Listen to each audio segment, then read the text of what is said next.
Baik, sebelumnya Assalamualaikum warahmatullahi wabarakatuh.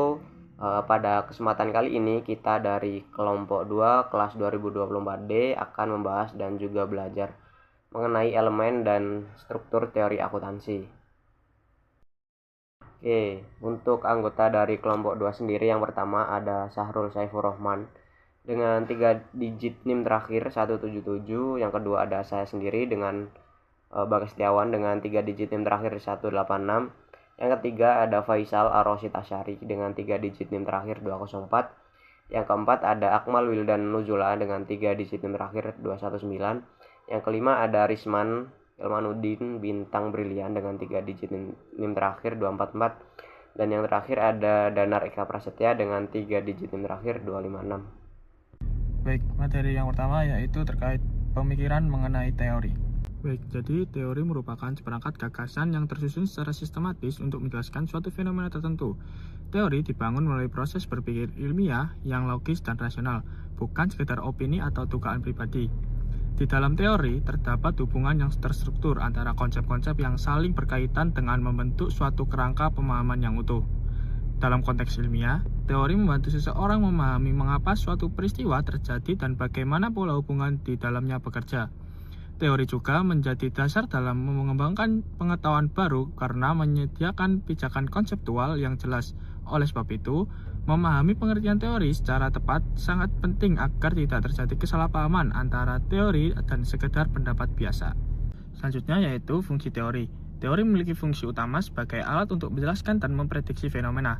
Dalam fungsi penjelasan, teori membantu menguraikan hubungan sebab akibat atau ketertarikan antara variabel secara sistematis. Dengan adanya teori, suatu fenomena tidak hanya dipahami secara deskriptif, tetapi juga secara analitis. Selain menjelaskan, teori juga berfungsi untuk memprediksi kemungkinan yang akan terjadi apabila kondisi tertentu terpenuhi. Kemampuan prediktif ini membuat teori memiliki nilai praktis dalam mengambil keputusan dan mengembangkan penelitian. Dengan demikian, teori tidak hanya bersifat konseptual, tetapi juga aplikatif dalam berbagai bidang ilmu. Yang selanjutnya adalah struktur dan unsur teori. Teori tersusun dari beberapa unsur penting yaitu konsep, asumsi, definisi, dan proposisi. Konsep menjadi elemen dasar yang menjelaskan suatu ide atau fenomena, sedangkan asumsi merupakan anggapan dasar yang diterima sebagai titik awal pemikiran.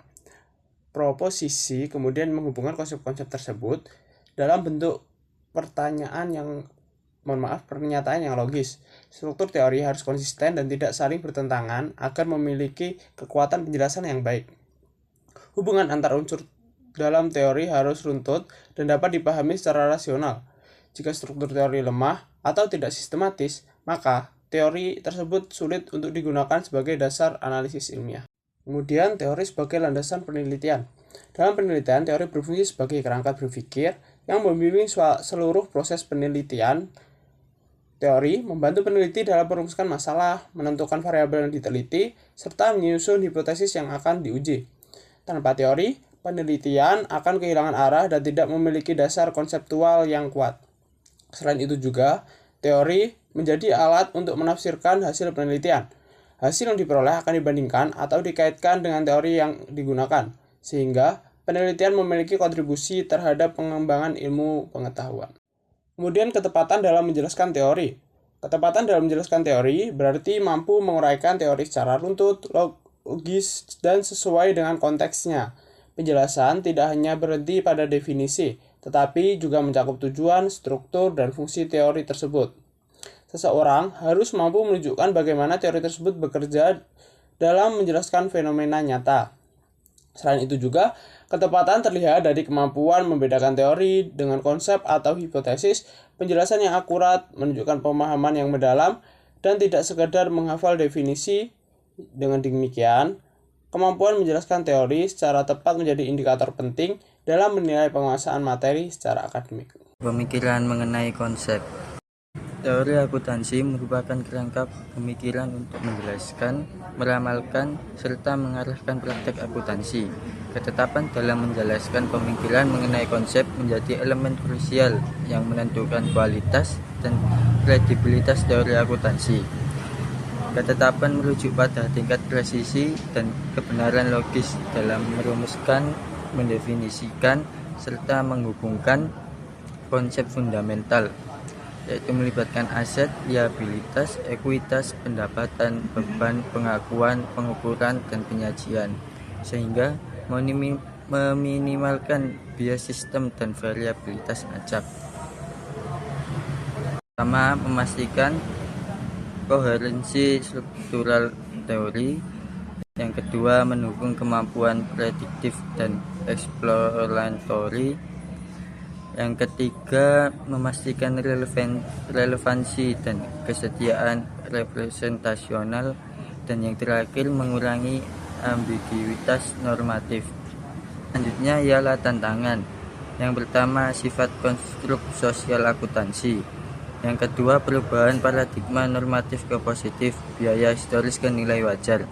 Yang ketiga, trade-off antara relevansi dan keandalan. Dan yang terakhir, kompleksitas transaksi modern. Kontemporer. Ketetapan konseptual semakin penting dalam konvergensi standar akuntansi global atau biasa yang disebut dengan IFRS dan ekonomi digital, karena konseptual melakukan faithful representation sebagai manifestasi ketepatan. Oke, baik. Selanjutnya kita masuk ke penanganan hipotesis. Nah, yang pertama dari dalil ke hipotesis. Nah, jadi dalil itu sebenarnya adalah pernyataan dalam teori yang menjelaskan hubungan antar konsep. Nah, tetapi dalil belum tentu bisa diuji secara langsung. Nah, dalil itu berubah menjadi hipotesis ketika sudah mengacu pada fakta yang bisa diamati dan bisa diuji dengan data. Nah, ada dua jenis dari dalil, yaitu dalil analitis, yaitu dalil analitis hanya bisa diuji secara logika, misalnya benar atau salah secara definisi. Yang kedua yaitu dalil sintetis, yaitu dalil sintetis bisa diuji dengan data nyata. Nah, yang bisa diuji secara empiris inilah yang menjadi hipotesis dalam penelitian. Nah, selanjutnya yaitu konfirmasi atas hipotesis. Nah, jadi setelah hipotesis dibuat, langkah berikutnya adalah menguji apakah hipotesis tersebut sesuai dengan kenyataan. Nah, itulah yang disebut dengan konfirmasi atas hipotesis. Nah, selain itu, ada juga konsep falsifikasi, yaitu apakah hipotesis bisa dibuktikan salah. Nah, dalam ilmu pengetahuan, hipotesis yang baik itu justru harus bisa diuji dan juga berpotensi salah. Nah, terdapat 4 jenis hipotesis, yaitu eksistensial, yaitu hanya dapat dikonfirmasi. Kemudian hukum universal, yaitu dapat disanggah. Kemudian yang ketiga, pernyataan tunggal, ini dapat dikonfirmasi dan juga dapat disanggah. Dan yang keempat yaitu statistik atau tendensius, yaitu tidak sepenuhnya dapat dikonfirmasi atau disanggah. Nah, dalam akuntansi banyak hipotesis bersifat statistik. Artinya tidak bisa sepenuhnya benar atau salah, tetapi menunjukkan kecenderungan hubungan antara variabel. Kemudian hakikat penjelasan. Nah, penjelasan adalah tujuan utama dari penelitian. Nah, kita tidak hanya ingin tahu apa yang terjadi, tapi juga mengapa hal tersebut bisa terjadi. Nah, agar penjelasan ilmiah dianggap baik, terdapat 2 syarat utama, yaitu yang pertama relevan dengan kondisi yang ada, dan yang kedua bisa diuji secara empiris. Nah, jadi penjelasan itu tidak boleh hanya sekedar opini, tetapi harus bisa dibuktikan dengan data. Kemudian hakikat dari prediksi. Nah, prediksi sendiri itu adalah kelanjutan dari penjelasan. Jika kita sudah memahami suatu fenomena, kita bisa memperkirakan apa yang akan terjadi di masa depan.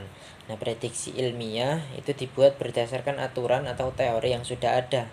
Nah, jadi ada 2 cara utama, yaitu yang pertama teknik eksploratif, yaitu memprediksi berdasarkan data variabel atau data masa lalu variabel itu sendiri.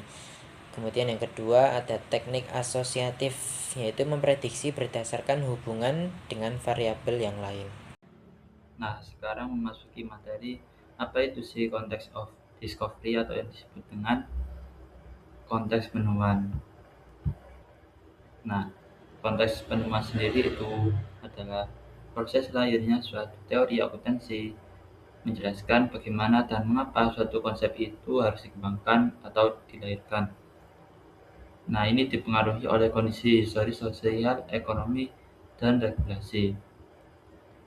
Nah, ini tidak berfokus pada benar atau salahnya teori, tapi ini berfokus pada asal-usul kemunculannya. Jadi, konteks penemuan tidak membahas apakah teori tersebut benar atau salah, tetapi fokusnya itu terdapat pada latar belakang kemunculan dan kebutuhan praktis yang melandasinya. Nah, sekarang itu perbedaan konteks penemuan dan konteks pembenaran. Jadi, konteks penemuan itu biasanya itu membahas proses munculnya ide atau teori akuntansi. Nah, sedangkan konteks pembenaran atau yang biasa disebut konteks of justification itu membahas pengujian dan pembuktian teorinya itu sendiri.